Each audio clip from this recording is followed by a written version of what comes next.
Okay, you guys, welcome back to episode 32 of It's Not About Your Hair, where we talk all things hair, heart, and happiness. Hey, if you didn't tune in last week, can I just say, what are you doing?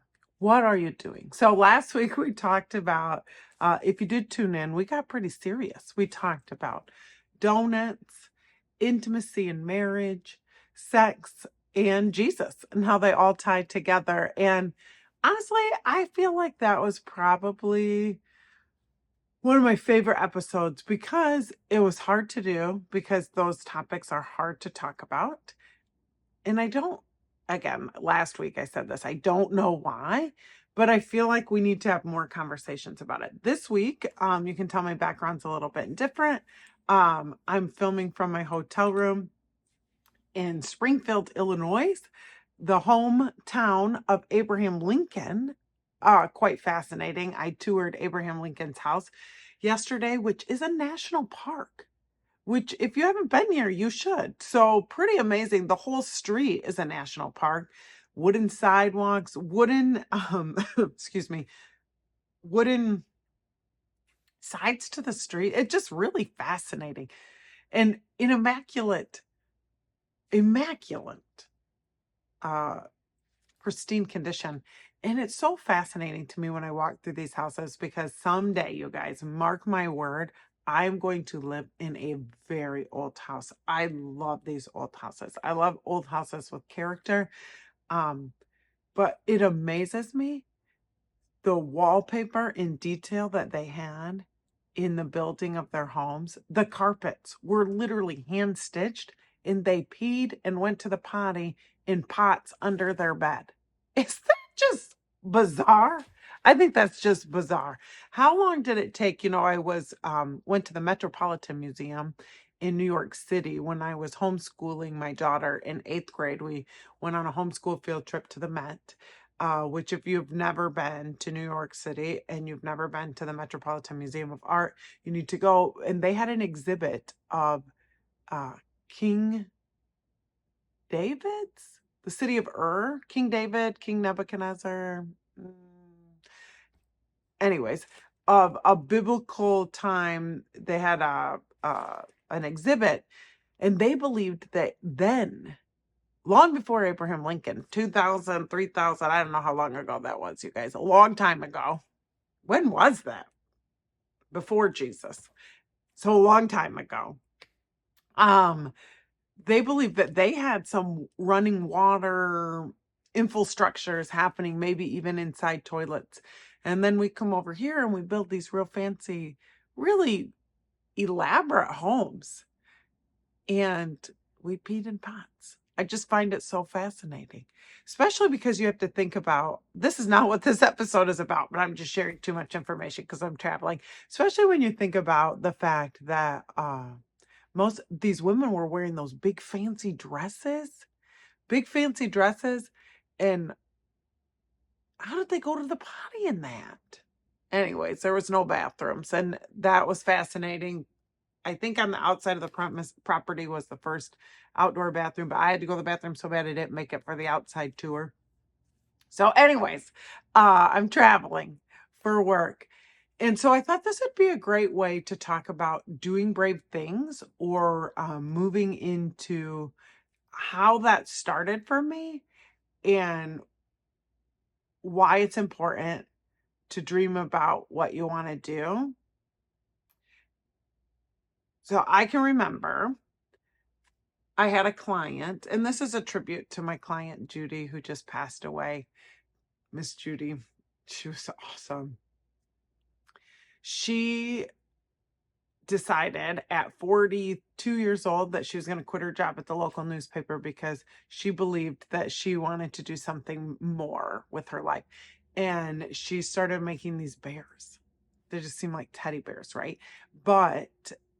And she said everyone that knew her thought she just worked at craft shows and sold these bears, but she ended up becoming a traveling woman whose bears were sold at all kinds of high-end establishments and were sought out by artists. And she really made an excellent life for herself and stayed in her little community, never married, never had kids, and built this world so big that no one really understood it. And so when we would talk and she'd sit in my chair, she'd tell me about all the places she traveled and people that she met. And she had told me that she went to China by herself on this trip where you had to, it was plane, boat, land, sea, air, plane, boat, and train.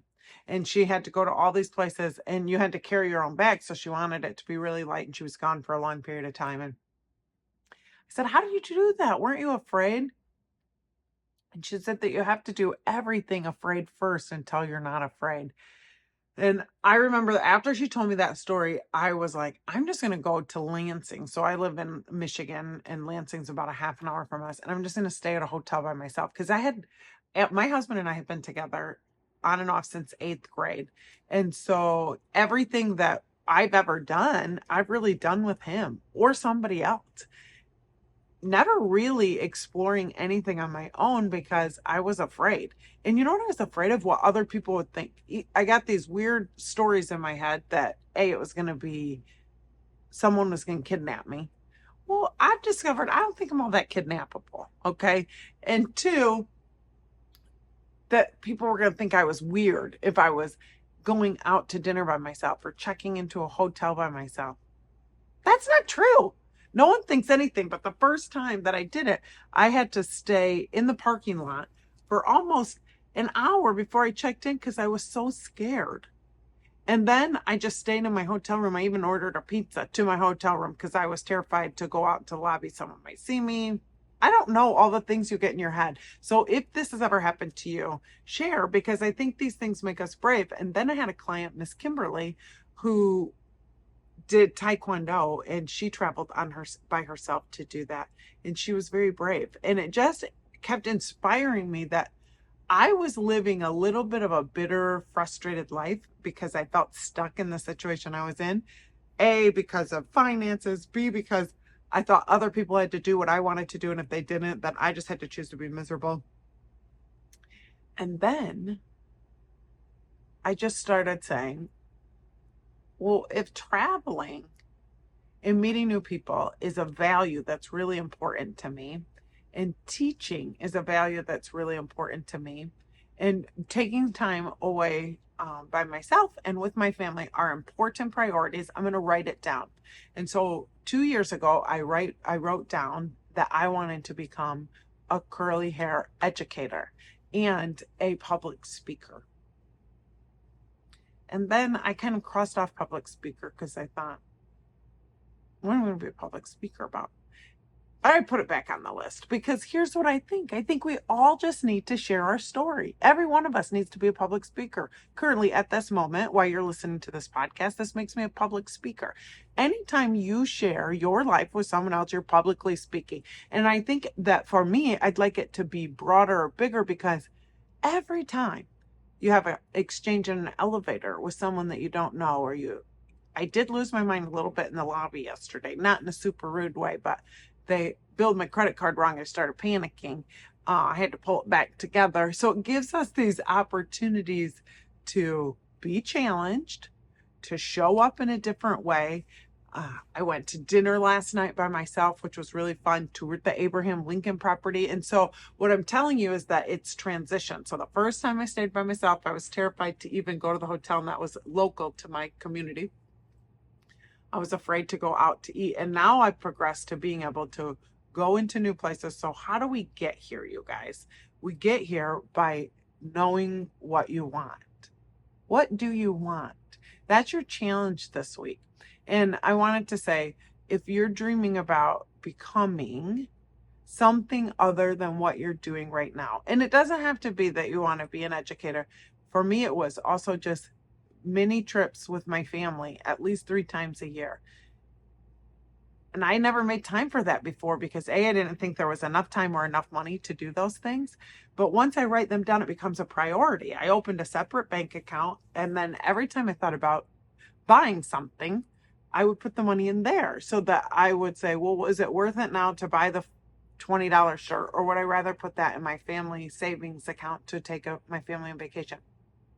That I've talked about that in a previous episode, but I really want to get you guys to this idea.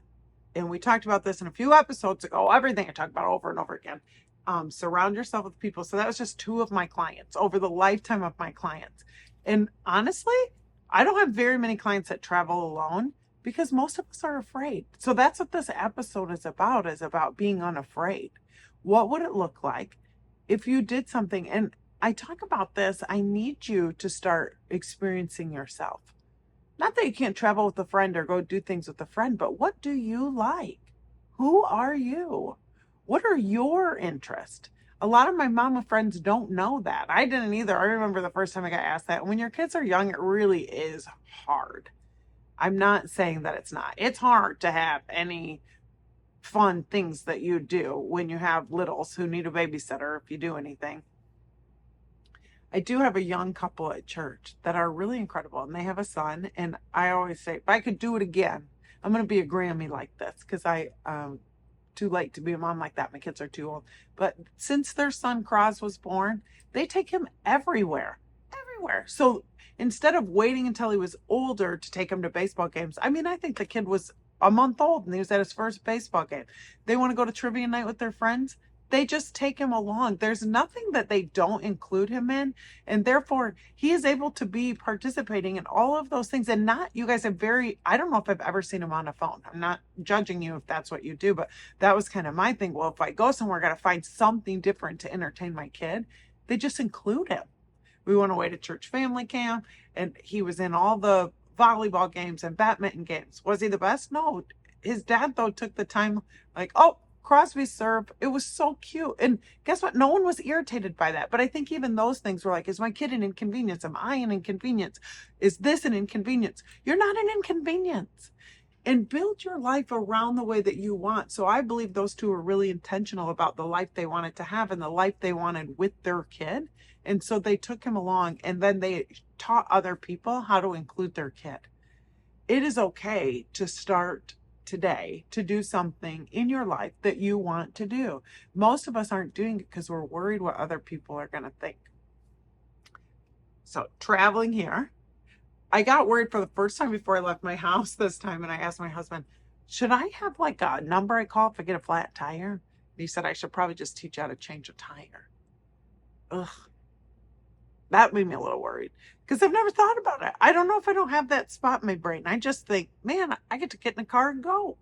And using that time that I'm alone to dream, really utilize my time to, I stay off my phone as much as I can. I did a live yesterday, but I spend most of my time listening, meeting new people, listening to God, podcast, trying to refill my cup so that when I go back home tonight after I teach my class, I don't need another break. You ever needed a break from your break because you got yourself so worked up, you were so anxious, there was so much stress? I feel full when I get home, so I'm able to plug right back into my normal life and go about it. And that hasn't always been. So remember, if anything that I talk about is that it's a journey. So whether you're starting today with your curly hair, you're starting today with your skincare, you're starting today with eating healthy, you're starting today with listening to your intuition, you're starting today with dreaming about who you want to be when you grow up, you're starting today at a new job, you're not arriving at any of these spaces. We are just taking one step until we just keep the old things fall off and the new things become. I do not have this figured out, by the way. I'm still in process. I really wanted to go to this trip to Italy in October. I even got my passport. There's a lot of reasons I'm not, but I'm afraid. I'm afraid of being on the plane that long by myself. Why? I don't know. That's not what's stopping me, but it's realistic. So I'm saying all this to say I still struggle with all the same things. But I just push past them. I just said, that's not real. That's not a real thing, but I've never went. internationally like that. It's been a dream. I have an exchange daughter in Rome that I need to go see. And there's so many things beyond the walls of our homes, beyond the streets of our community, beyond the borders of our state. And there are people that need to be interacted with and meet you, and you need to meet them. Get off your phone, stop watching the spooky things. Don't be into all the political things right now. I have been out into the world the last 3 days, and it's been kind and good and full of life. And so are you.